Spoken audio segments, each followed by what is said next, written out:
स्वागत है आपका किस्सा कहानी में। आज मैं आपके लिए एक कहानी लेकर के आया हूँ जो विश्व की सर्वश्रेष्ठ 50 कहानियों में से एक है, जिसको लिखा है अंतोन चेखव ने और कहानी का नाम है शर्त। तो अगर अभी तक आपने चैनल सब्सक्राइब नहीं किया है तो कर लीजिए, जिससे आपको आने वाली कहानियों के बारे में पता चलता रहेगा। बेल आइकॉन दबा दीजिएगा और कहानी अच्छी लगे तो शेयर भी कर दीजिएगा और लाइक ज़रूर कर दीजिएगा। लोगों को शेयर करने से जिनको कहानियों में इंटरेस्ट रहता है, सुनने में इंटरेस्ट रहता है, वो लोग ज़रूर सुनेंगे और उनको पता चलेगा। तो आइए मैं स्टार्ट करता हूँ शर्त। गर्मियों के दिन थे। एक शाम को एक महाजन ने अपने घर पर बहुत बड़ी दावत दी, जिसमें बहुत से लोग शामिल हुए। उनमें काफ़ी लोग पढ़े लिखे थे। भोजन के बाद चाय की चुस्कियाँ लेते हुए वे लोग तरह तरह के विषयों पर चर्चा कर रहे थे। तभी उनमें से कुछ लोग फांसी की सज़ा के बारे में चर्चा करने लगे। आसपास खड़े दूसरे लोग भी इस चर्चा में भाग लेने लगे। बातचीत में भाग लेने वाले प्रायः सभी लोगों का कहना था कि किसी को फांसी की सज़ा नहीं दी जानी चाहिए, उम्र कैद ही सबसे बड़ी सज़ा होनी चाहिए। लेकिन महाजन इस बात से सहमत नहीं था। वो बोला, हालांकि मुझे तो ना मौत की सज़ा का अनुभव है और ना ही उम्र कैद का, फिर भी मैं बजाय उम्र कैद के मौत की सज़ा दिया जाना ज़्यादा ठीक समझता हूँ। मौत की सज़ा देने से आदमी तुरंत मर जाता है, जबकि उम्र कैद की सज़ा पाने वाला आदमी धीरे धीरे घुट घुट कर मरता है। एकदम मरने में तकलीफ कम होती है और धीरे धीरे घुट घुट कर मरने में ज़्यादा। तकलीफ तो इन दोनों ही सज़ाओं में होती है, वहाँ खड़ा एक व्यक्ति बोला, और दोनों ही सज़ाओं को देने का एक ही उद्देश्य है, आदमी से उसका जीवन छीन लेना। कानून किसी भी आदमी से वो चीज़ नहीं ले सकता जो वो उसे लौटा न सके। वहाँ खड़े लोगों में एक 25 वर्षीय वकील भी था। वो बोला, मौत की सज़ा और उम्र कैद की सज़ा दोनों ही उचित हैं, लेकिन अगर मुझे इनमें से कोई एक सज़ा चुननी पड़े तो मैं उम्र कैद की सज़ा चुनूंगा। मरने से तो अच्छा यही है कि आदमी किसी न किसी तरह से कितने भी कष्ट उठाकर जिंदा रहे। ये सुनकर महाजन जोश में बोला, ये गलत है। मैं शर्त लगाता हूँ कि तुम जेल की कोठरी में 5 साल भी नहीं रह सकते। 5 साल क्या, मैं 15 साल भी जेल की कोठरी में बिता सकता हूँ, नौजवान वकील ने कहा। 15 साल? नहीं, ये नहीं हो सकता, महाजन बोला। भाइयों, मैं 20 लाख रूबल की शर्त लगाता हूँ। यदि ये व्यक्ति 15 साल जेल की कोठरी में बिता कर दिखाए तो मैं इसे 20 लाख रूबल दूंगा। तुम 20 लाख रूबल दांव पर लगाते हो, मैं अपनी 15 साल की आज़ादी दांव पर लगाता हूँ, वकील ने कहा। इस प्रकार उन दोनों के बीच ये अनोखी शर्त लग गई। महाजन के पास बहुत धन था। जब सब लोग चलने लगे तो महाजन ने उस वकील से मजाक में कहा, अरे नौजवान, पागल मत बनो, अब भी मान जाओ, शर्त वापस ले लो। मेरे लिए 20 लाख रूबल ज़्यादा महत्व नहीं रखते, पर तुम क्यों अपनी ज़िंदगी के 3-4 साल बर्बाद करते हो? मैं 3-4 साल इसलिए कह रहा हूँ क्योंकि तुम इससे ज़्यादा दिन कोठरी में बिता भी नहीं पाओगे। मुझे तुम पर दया आती है। लेकिन वकील किसी भी तरह शर्त वापस लेने को राजी नहीं हुआ। तब ये निश्चय किया गया कि वो वकील महाजन के घर के बाहर वाले बाग की एक कोठरी में कैद रहेगा। उस कोठरी के बाहर सख्त पहरा रहेगा। शर्त के अनुसार वो ना तो कोठरी के बाहर जा सकता था, ना किसी से मिल सकता था और ना किसी से बात कर सकता था। लेकिन वो कोठरी में बैठा बैठा बाजा बजा सकता था, किताबें पढ़ सकता था और पत्र लिख सकता था। कोठरी में एक खिड़की थी। उस कैदी को जिस चीज़ की ज़रूरत हो, वो उस चीज़ का नाम पर्ची पर लिखकर पर्ची खिड़की से बाहर खड़े पहरेदार को दे सकता था। उसे वो चीज़ मिल सकती थी। उस नौजवान वकील ने अपनी कैद के पहले साल बहुत अकेलापन महसूस किया। वो बहुत दुखी भी हुआ। वो सारा दिन बाजा बजाता और कहानियों की किताबें पढ़ता रहता। कैद के दूसरे साल उसकी कोठरी से बाजे की आवाज़ आना बंद हो गई। अब वो उच्च कोटि की पुस्तकें पढ़ने लगा। कैद के 5वें साल में फिर वो बाजा बजाकर अपना समय बिताने लगा। वो खूब खाता पीता और आराम से सो जाता। कई बार वो कुछ बड़बड़ाने लगता। कई बार वो रात को बैठकर देर तक लिखता रहता और फिर सुबह उस लिखे हुए को फाड़ देता। कई बार उसे रोते हुए भी देखा गया। कैद के छठे साल में वो नई नई भाषाएं सीखने लगा। वो दर्शन और इतिहास की किताबें मंगा कर पढ़ने लगा। 4 साल के भीतर वो 600 से अधिक किताबें पढ़ चुका था। कैद के 10वें साल में वो बाइबल मंगाकर पढ़ने लगा। महाजन को यह देखकर आश्चर्य हुआ कि कैदी ने 4 साल में 600 से अधिक किताबें पढ़ ली, लेकिन बाइबल पढ़ने में उसे पूरा 1 साल लग गया। कैद के आखिरी 2 सालों में उसने चिकित्सा शास्त्र और रसायन शास्त्र तथा विज्ञान की अन्य किताबें पढ़ी। वो शेक्सपियर की रचनाएं भी पढ़ता था।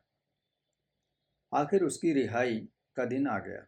उसकी रिहाई से एक दिन पहले महाजन बहुत बेचैनी से अपने कमरे में इधर उधर घूम रहा था। वो बहुत चिंतित था। वो सोच रहा था कि अगली रात को 12 बजे इस आदमी के अपनी इच्छा से अपनाए गए कैदी जीवन के 15 साल पूरे हो जाएंगे और वो शर्त जीत जाएगा। फिर इसे 20 लाख रूबल देने पड़ेंगे। इतना धन देने के बाद मेरा तो दिवाला निकल जाएगा। 15 साल पहले तो मेरे पास बहुत धन था, लेकिन अब उतना धन नहीं है। ओह, यह शर्त मैंने क्यों लगाई? महाजन मन ही मन बुदबुदाया। वो कैदी अभी केवल 40 साल का है। वो शर्त जीतने के बाद मुझसे 20 लाख रूबल ले लेगा और फिर आराम से जीवन बिताएगा। मैं भिखारी हो जाऊंगा और मुझे दर दर की ठोकरें खानी पड़ेंगी। तो इस हालत से बचने का एक ही उपाय है कि ये आदमी किसी तरह मर जाए। घड़ी में रात के 3 बज रहे थे। महाजन के घर के सभी लोग गहरी नींद में सो रहे थे। खिड़की से ठंडी ठंडी हवा आ रही थी।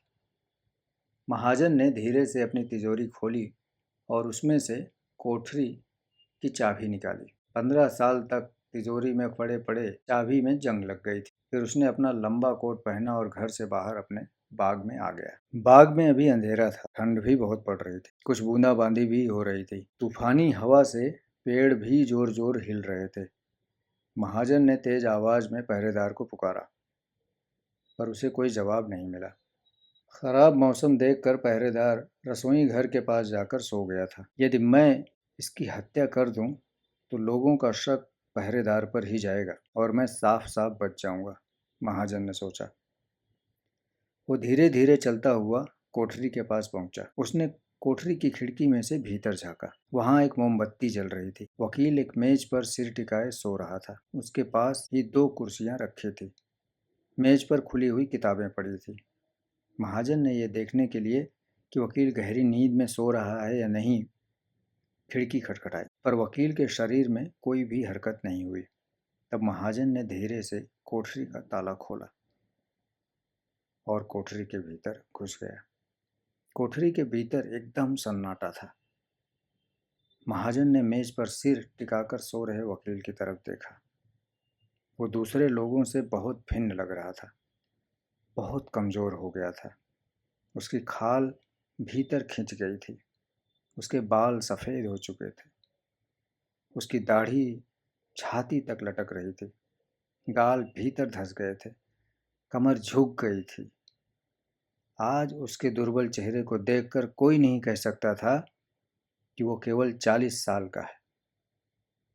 तभी महाजन ने उस मेज पर पड़ा एक कागज का टुकड़ा देखा, जिस पर छोटे छोटे अक्षरों में कुछ लिखा हुआ था। ये कैदी सो रहा है और शायद लाखों रूबल का सपना देख रहा है, महाजन सोचने लगा। ये पहले ही अधमरा हो चुका है। मैं इस तकिए से इसका गला घोंट कर इसे मार दूंगा तो छानबीन करने के बाद भी किसी को ये नहीं पता चलेगा कि ये अपने आप मरा या किसी ने इसको मारा है। लेकिन पहले मैं मेज पर रखे इस कागज को पढ़कर देखूं तो इसमें लिखा क्या है। महाजन ने धीरे से मेज पर रखा वो कागज उठाया और उसे पढ़ने लगा। उस पर लिखा था, कल रात को 12 बजे मैं इस कैद से मुक्त हो जाऊंगा। बाहर के लोगों से मिल सकूंगा, लेकिन इससे पहले कि मैं ये कोठरी छोड़ूं, मैं कुछ कहना चाहता हूँ। मैंने 15 साल इस कोठरी में बिताए हैं। इन 15 सालों में मैंने सैकड़ों किताबें पढ़ी। और इस दुनिया के बारे में जाना। मैंने 15 साल तक इन किताबों में ही दुनिया की हर चीज़ को देखा। हरे हरे जंगल, उनमें रहने वाले जानवर, ऊंचे ऊंचे पहाड़, नदियाँ और समुद्र, सब कुछ इसी किताबों में देखा। इन किताबों में मैंने संसार के बसते और उजड़ते शहरों के बारे में पढ़ा। इन किताबों से मुझे मनुष्य के हजारों सालों के इतिहास का ज्ञान हुआ। इन किताबों ने मुझे बहुत ज्ञान दिया। मैं कह सकता हूँ कि मैं संसार के दूसरे लोगों से ज़्यादा ज्ञानी हूँ।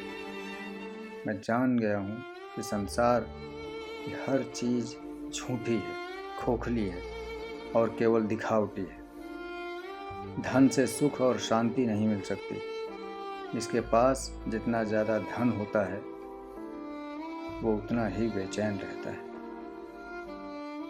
शर्त जीतने पर मुझे जो धन मिलने वाला है उसे मैं नहीं ले सकता, इसलिए मैं कल रात 12 बजने से 5 मिनट पहले ही इस कोठरी से भाग जाऊंगा। जब महाजन ने ये सब पढ़ा तो उसकी आंखों में आंसू आ गए। उसने झुककर धीरे से उस कैदी का माथा चूमा और फिर कोठरी का ताला पहले की तरह बंद करके कमरे में चला गया। इससे पहले वो कभी इतना दुखी नहीं था। अगले दिन सुबह कोठरी का पहरेदार भागा भागा महाजन के पास आया और बोला, साहब, कैदी कोठरी की खिड़की के सीख से बाहर निकलकर भाग गया है। महाजन उसके साथ कोठरी में गया। वहां कैदी नहीं था। कोठरी में बाकी चीजें ज्यों की त्यों पड़ी थी। महाजन ने चुपचाप मेज पर रखा कागज उठा लिया और कोठरी का ताला बंद करके अपने कमरे में आ गया। दोस्तों, मोरल ऑफ स्टोरी ये है कि बाहर की दुनिया में जितना हम भागते दौड़ते और परेशान रहते हैं, हमें लगता है कि पैसे आ जाएंगे तो ये सब परेशानी दूर हो जाएगी। कहीं ना कहीं ये सिर्फ बाहरी आडंबर है। असली शांति या खुशी हमारे मन के अंदर है, वो हमारे भीतर है।